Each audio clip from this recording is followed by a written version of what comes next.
नमस्कार दोस्तों, स्वागत है आपका आपके अपने YouTube परिवार जेवर स्टूडियो में, जिसमें एक बार फिर हम हाजिर हैं लेकर आपके लिए एक नया सेशन जो कि मध्यकालीन भारत के इतिहास से सल्तनत काल से संबंधित है।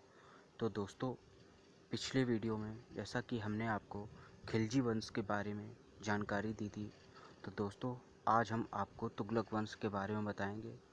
तो दोस्तों, यदि आप इस चैनल में नए हैं तो इस चैनल को लाइक, सब्सक्राइब एवं शेयर करना बिल्कुल भी ना भूलें। जी हाँ दोस्तों, आज हम आपको तुगलक वंश के बारे में जानकारी देंगे। तो तुगलक वंश जो कि खिलजी वंश के बाद प्रारंभ हुआ। खिलजी वंश की बात करें तो जिसके संस्थापक जलालुद्दीन खिलजी एवं अंतिम शासक जो कि मुबारक खिलजी था, जिसे उसके वजीर के द्वारा हत्या कर दिल्ली सल्तनत को हड़प लिया गया था, यानी कब्जा कर लिया था। और खुसरो खां को गाजी मलिक या गयासुद्दीन गाजी के द्वारा षड्यंत्र के तहत हत्या करके गयासुद्दीन तुगलक के द्वारा तुगलक वंश की स्थापना 1320 ईस्वी को की गई थी। जी हाँ दोस्तों, तो अब तुगलक वंश की शुरुआत होगी जो कि 1320 ईस्वी से 1398 ईस्वी तक रहा। तो खुसरो खां के विरुद्ध संगठित विद्रोह करके और उसकी हत्या करके गाजी मलिक या तुगलक गाजी गयासुद्दीन तुगलक के नाम से 8 सितंबर 1320 ईस्वी में दिल्ली का सुल्तान बना। तो दोस्तों, तुगलक वंश की संस्थापक जो कि गयासुद्दीन तुगलक थे, वो 8 सितंबर 1320 ईस्वी को दिल्ली के सुल्तान बने। और अगले पॉइंट की बात करें तो गयासुद्दीन तुगलक ने अलाउद्दीन के समय में लिए गए अमीरों की भूमि को पुनः लौटा दिया था एवं इसने आर्थिक नीति में सुधार के अंतर्गत रस्म ए मियान जो नीति थी वो बनाई। जी हाँ दोस्तों, रस्म ए मियान ये नीति थी जो कि गयासुद्दीन तुगलक के द्वारा अमीरों के लिए अपनाई गई थी। तो दोस्तों, अगले पॉइंट की बात करें जो कि है गयासुद्दीन ने सिंचाई के लिए कुओं एवं नहरों का निर्माण कराया और संभवतः भारत में कुओं एवं नहरों का निर्माण कराने वाला ये प्रथम शासक था। जी हाँ दोस्तों, गयासुद्दीन तुगलक के द्वारा ही सर्वप्रथम कुओं एवं नहरों का निर्माण कराया गया था और यहीं से कुओं और नहरों के निर्माण की शुरुआत होती है। तो दोस्तों, गयासुद्दीन तुगलक ने ही ये सिंचाई व्यवस्था भारत को दी, जो कि तुगलक काल से शुरुआत हुई सिंचाई के लिए, जो कि कुएं एवं नहरों का निर्माण हुआ। और गयासुद्दीन तुगलक ने दिल्ली के समीप स्थित पहाड़ियों पर तुगलकाबाद नामक एक नगर स्थापित किया और उस नगर में एक दुर्ग था यानी किला, जो कि 56 कोट के नाम से जाना जाता था। जी हाँ दोस्तों, तुगलक जो कि गयासुद्दीन तुगलक थे, उनके ही द्वारा तुगलकाबाद नामक जो नगर बसाया गया था, उसमें एक दुर्ग था जिसका नाम 56 कोट था। तो दोस्तों, मंगोलों के विरुद्ध गयासुद्दीन तुगलक की नीति बहुत ही कठोर थी। जी हाँ दोस्तों, तुगलक जो कि गयासुद्दीन तुगलक थे, उन्होंने अपने 5 साल के शासनकाल में 29 बार मंगोलों के आक्रमणों को असफल किया, जो कि बहुत बड़ी संख्या है आक्रमणों की। और उन्हें असफल करने में पूर्णतः सफल रहे हमारे गयासुद्दीन तुगलक जी। और उन्होंने मंगोल कैदियों को कठोर रूप से दंडित किया और उनके विरुद्ध जो नीति थी उनकी हमेशा कठोर रही। और उसी का परिणाम था कि 29 बार उनके आक्रमणों को यानी मंगोलों के आक्रमणों को गयासुद्दीन तुगलक ने असफल किया और दिल्ली सल्तनत की उनके आक्रमणों से रक्षा की। तो दोस्तों, अगले पॉइंट में अपने बंगाल अभियान से लौटते समय अफगानपुर में स्वागत समारोह में अपने पुत्र जौना खां द्वारा बनवाए गए लकड़ी के महल में दबकर गयासुद्दीन तुगलक की मृत्यु हो गई 1325 ईस्वी में। जी हाँ दोस्तों, अपने बंगाल अभियान को जीतकर लौटते समय अफगानपुर में, जो कि दिल्ली के ही समीप है, वहाँ पर अपने पुत्र जौना खां जो कि गयासुद्दीन तुगलक का पुत्र था, के द्वारा स्वागत समारोह में षड्यंत्र के तहत जो लकड़ी का महल बनवाया गया था उसमें दबकर गयासुद्दीन तुगलक की मृत्यु हो गई और जौना खां जो कि निजामुद्दीन औलिया के शिष्य थे, उन्होंने ही जौना खां की यानी मोहम्मद बिन तुगलक की भविष्यवाणी की थी कि अगले सुल्तान मोहम्मद बिन तुगलक यानी जौना खां बनेंगे, और जिसके लिए बंगाल अभियान में ही पत्र के द्वारा निजामुद्दीन औलिया को गयासुद्दीन तुगलक ने इसके लिए उनको दबाव बनाया था कि अपना ये फैसला वापस ले, लेकिन निजामुद्दीन औलिया ने उनको लिख कर भेजा था पत्र में कि दिल्ली अभी दूर है, आप आ नहीं पाएंगे, और परिणामतः लकड़ी के महल में अफगानपुर में दबकर गयासुद्दीन तुगलक की मौत हो गई। और उनके बाद गयासुद्दीन तुगलक के पश्चात उसका पुत्र जौना खां जो कि मोहम्मद बिन तुगलक के नाम से 1325 ईस्वी में दिल्ली का सुल्तान बना। तो दोस्तों, यहाँ पर जब गयासुद्दीन तुगलक की मृत्यु हो गई तो निजामुद्दीन औलिया की जो भविष्यवाणी थी जो कि अगले सुल्तान मोहम्मद बिन तुगलक के लिए, वो सच हो गई। तो गयासुद्दीन तुगलक 1325 ईस्वी में दिल्ली का सुल्तान बना।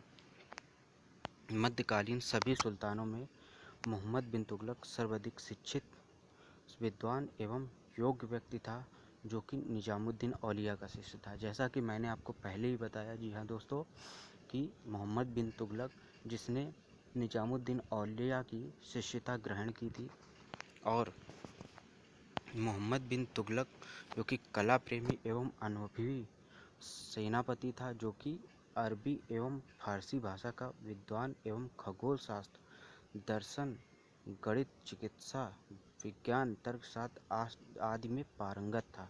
जी हाँ दोस्तों, मोहम्मद बिन तुगलक जो कि दिल्ली के सल्तनत के सभी सुल्तानों में सबसे जो कि कला प्रेमी था और सबसे अधिक शिक्षित था, विद्वान था और अनुभवी था सेनापतियों में, और अरबी भाषा, फारसी भाषा का विद्वान था, खगोल शास्त्र, दर्शन शास्त्र, गणित, चिकित्सा शास्त्र, विज्ञान एवं तर्कशास्त्र आदि में पारंगत था।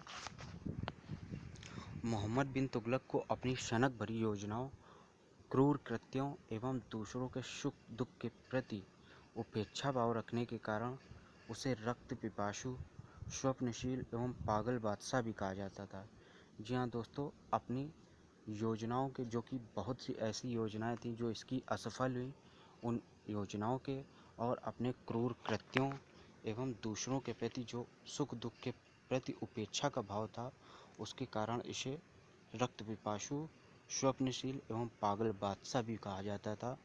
तो दोस्तों, मोहम्मद बिन तुगलक इतना विद्वान होकर भी उसे पागल बादशाह कहा जाता था। और मोहम्मद बिन तुगलक ने भी सिंचाई के लिए नहरों एवं कुओं का निर्माण कराया, जैसा कि उसके पिताश्री ने कराया था, और उसने भी नहरों एवं कुओं का निर्माण कराया और कृषि के लिए एक नए विभाग अमीर ए कोही की स्थापना की। जी हाँ दोस्तों, इसने कृषि के लिए एक विभाग बनाया जिसे अमीर ए कोही का नाम दिया गया था, एवं इसने अपनी राजधानी दिल्ली से देवगिरी स्थानांतरित की और उसका नाम दौलताबाद रखा। जी हाँ दोस्तों, ये भी इसकी एक असफल योजना थी जो कि राजधानी परिवर्तन किया था इसने। तो दिल्ली से देवगिरी राजधानी स्थानांतरित की एवं उसका नाम दौलताबाद रखा। तो दोस्तों, सुल्तान ने सांकेतिक मुद्रा के रूप में तांबे एवं कांसे के सिक्के जारी किए, लेकिन लोग इस प्रयोग को समझ नहीं पाए और लोगों ने जाली सिक्के बनाने शुरू कर दिए, जिससे व्यापारियों ने सिक्के लेने से मना कर दिया और सुल्तान को मुद्रा बंद करनी पड़ी। जी हाँ दोस्तों, इसने सांकेतिक मुद्रा के रूप में तांबे एवं कांसे के सिक्के जो चलाए थे, और अपनी टकसालें इसने खुली छोड़ दी थी, जिससे लोग वहाँ पर जाली सिक्के बनाने लगे, जिससे व्यापारियों ने उन सिक्कों से सामान देना बंद कर दिया और उन सिक्कों को किसी भी कारणवश लेना बिल्कुल बंद कर दिया, जिससे मोहम्मद बिन तुगलक को उन सिक्कों को प्रचलन बंद करना पड़ा और ये भी इसकी योजना असफल रही। दोस्तों 1333 ईस्वी में मोरक्को का यात्री जो कि इब्न बतूता था, वो भारत आया और उसे मोहम्मद बिन तुगलक ने दिल्ली का काजी नियुक्त किया था एवं 1342 ईस्वी में अपना राजदूत बनाकर उसे चीन भेजा। और इब्न बतूता की जो पुस्तक थी वो रेहला थी, रेहला नामक पुस्तक जो कि इब्न बतूता द्वारा लिखी गई थी। और सुल्तान के समय में जो विदेशी व्यापारियों के आवागमन, डाक चौकियों एवं की स्थापना एवं गुप्तचर विभाग का वर्णन जो कि रेहला में किया गया।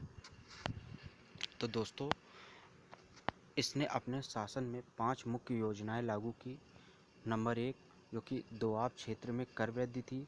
तो दोस्तों जो दोआब क्षेत्र था उसमें इसने 50% तक कर वृद्धि की थी, जो कि असफल रहा। और दूसरा राजधानी परिवर्तन, जो कि इसने दिल्ली से देवगिरी की और उसका नाम दौलताबाद रखा, वो भी असफल रहा। सांकेतिक मुद्रा का प्रचलन, जो कि जाली सिक्के लोगों के द्वारा बनाए जाने के कारण असफल हो गए। और चौथा खुरासान पर आक्रमण था। पांचवा इसका कराचिल की ओर अभियान यानी कुमायूं की पहाड़ियों पर जो अभियान था वो। और मोहम्मद बिन तुगलक की मृत्यु 20 मार्च 1351 ईस्वी को सिंध से ठट्टा जाते हुए हो गई थी। और मोहम्मद बिन तुगलक की मृत्यु के बाद 20 मार्च 1351 ईस्वी को ठट्टा के निकट ही फिरोज शाह तुगलक का राज्य अभिषेक हुआ एवं पुनः दिल्ली में अगस्त 1351 ईस्वी में इसका राज्य अभिषेक हुआ। फिरोज खिलजी दिल्ली की सल्तनत पर काबिज हुआ। यहाँ दोस्तों फिरोज तुगलक की बात करें जो कि मोहम्मद बिन तुगलक का चचेरा भाई था, और मोहम्मद बिन तुगलक की मृत्यु के बाद उसे दिल्ली के शासन पर बैठाया गया। तो दोस्तों मोहम्मद बिन तुगलक के बाद फिरोज शाह तुगलक, जिन्होंने अपने राज्य व्यवस्था में, राजस्व व्यवस्था में जो सुधार किए थे, फिरोज शाह तुगलक ने 24 जो कष्टदायक कर थे उनको समाप्त कर 4 नए कर जो कि स्थापित किए थे। नंबर 1 खराज जो कि लगान था, और नंबर 2 खम्स जो कि युद्ध में लूटे हुए माल का भाग था, और नंबर 3 जजिया जो कि जजिया वैसे तो हिंदुओं पर लगा था, लेकिन फिरोज शाह तुगलक के शासनकाल में इसे ब्राह्मणों में विशेषकर लगाया गया था। वैसे तो हर वर्ग में लगा था, लेकिन इसके शासनकाल में ब्राह्मणों पर भी लगाया गया, जिसका दिल्ली के लोगों ने विरोध भी किया था। और नंबर 4 जकात आदि करों को लगाया गया एवं इनके अलावा सिंचाई कर जो कि उपज का 1/10 था उसकी भी व्यवस्था की गई इनके शासनकाल में। यानी जो फिरोज शाह तुगलक के काल में 24 करों को हटाकर उनके स्थान पर 4 कर एवं 5वां जो सिंचाई कर था वो अलग से लगाया गया था।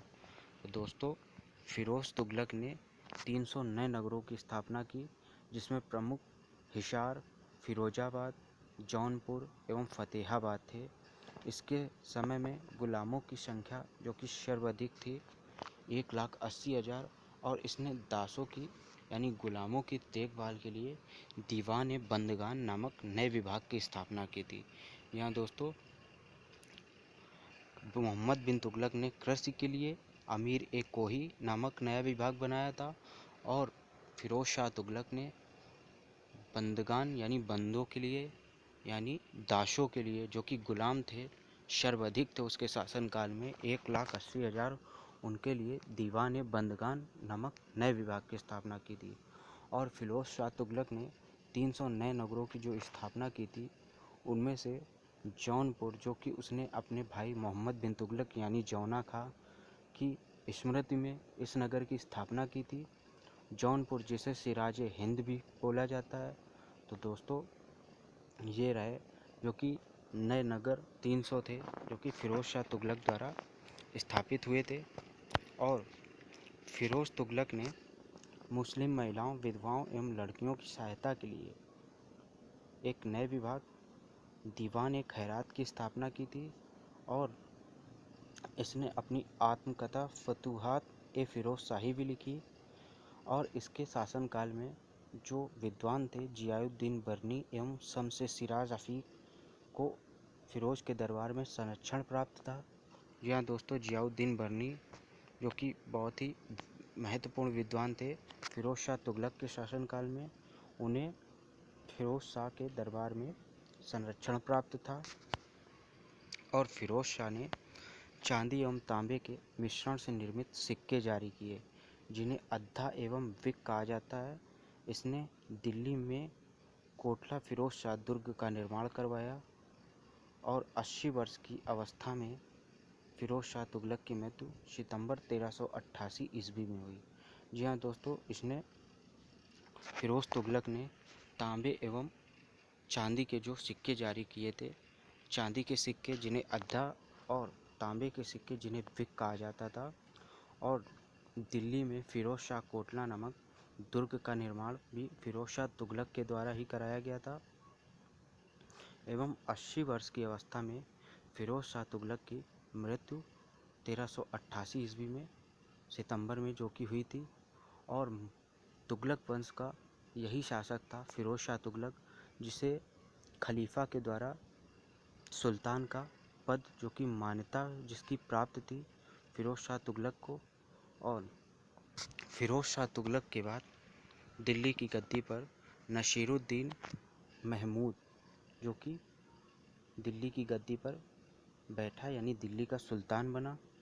और तुगलक वंश का ये अंतिम शासक था नसीरुद्दीन महमूद। और इसका शासन दिल्ली से पालम तक ही रह गया था। इसके लिए एक वाक्य भी कहा गया था कि राजा का शासन दिल्ली से पालम तक ही रह गया। और फिरोज शाह की मृत्यु के बाद नसीरुद्दीन महमूद जो कि कमज़ोर शासक था, उसको नसीरुद्दीन के ही शासनकाल में 1398 ईस्वी में तुर्क आक्रमणकारी जो कि तैमूर लंग थे, उन्होंने दिल्ली पर आक्रमण करके दिल्ली पर कब्जा कर लिया एवं अपना प्रतिनिधि जो कि उनके सेनापति थे खिज्र खां, उनको नियुक्त किया। और खिज्र खां को नियुक्त कर वह दिल्ली से चला गया था। और खिज्र खां ने ही दिल्ली में सैयद वंश की स्थापना की। तो दोस्तों, तुगलक वंश के बाद जो अगला वंश आया वो सैयद वंश था, जिसकी स्थापना तैमूर लंग के सेनापति एवं प्रतिनिधि सैयद वंश के जो कि खिज्र खां थे, उनके द्वारा स्थापना की गई। दोस्तों, तुगलक वंश का जो कि अंत होता है वो नसीरुद्दीन के से ही हो जाता है 1398 ईस्वी में। तैमूर लंग ने जब दिल्ली पर कब्जा किया तो दिल्ली सल्तनत से तुगलक वंश का शासन समाप्त हो गया। वैसे तुगलक वंश का शासन 1414 तक रहा, लेकिन 1398 ईस्वी से दिल्ली से इनका शासन समाप्त हो गया। तो दोस्तों, ये रही आज आपको तुगलक वंश के बारे में जो मेरे द्वारा जानकारी दी गई। तो अगले वीडियो में हम आपको सैयद वंश और लोधी वंश के बारे में बताएंगे, और उससे पहले खिलजी वंश एवं तुगलक वंश के जो इम्पोर्टेंट क्वेश्चन हैं उन पर हम बात करेंगे। तो दोस्तों, आज तुगलक वंश का सेशन यहीं समाप्त होता है। तो दोस्तों नमस्कार, अब हम मिलेंगे आपसे अगले वीडियो में। तब तक के लिए